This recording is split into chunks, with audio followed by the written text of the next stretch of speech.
जी हाँ, नमस्कार दोस्तों, स्वागत करते हैं हम सभी को आपका यूट्यूब चैनल अंदाज भोजपुरी। जी हाँ दोस्तों, बता दूं कि भोजपुरी गायक तूफान राज रमेश रेशम यानी कि सभी सिंगर ये लोग पहुँचे थे। जी हाँ दोस्तों, बता दूं कि पूर्व विधायक पटना निवासी स्वर्गीय ओम प्रकाश पासवान चाचा जी के श्रद्धांजलि में पहुँचे थे। भोजपुरी के अपने पासवान समाज के जितने भी कलाकार हैं, तमाम कलाकार तूफान राज रमेश जी और राजू पासवान, बहुत से कलाकार पहुँचे थे, जो कि वहाँ पे वीडियो काफ़ी तेज़ी से वायरल हो रहा है सोशल मीडिया के माध्यम से। जी हाँ दोस्तों, साफ तौर पर आप लोग देख सकते हैं वीडियो क्लिप के माध्यम से, जो कि मैंने वीडियो में अपने चला दी हैं, बता दी हैं।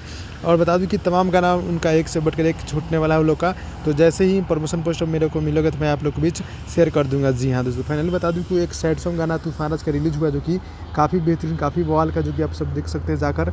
जो गाना बहुत ही बेहतरीन का है, जो कि मरवा में यारवर हो, जो कि तूफान राज ऑफिशियल से ही गाना यह छूटा है, उनके खुद ऑफिशियल चैनल के माध्यम से गाना छूटा है, जो कि गाना बहुत ही बेहतरीन, बहुत ही बवाल का है। जी हाँ दोस्तों, कौन कौन से भाई देखे हैं और कौन कौन से भाई नहीं देखे हैं जाकर आप लोग देख सकते हैं। तो फाइल को मिलते हैं अगली वीडियो में, तब तक के लिए धन्यवाद।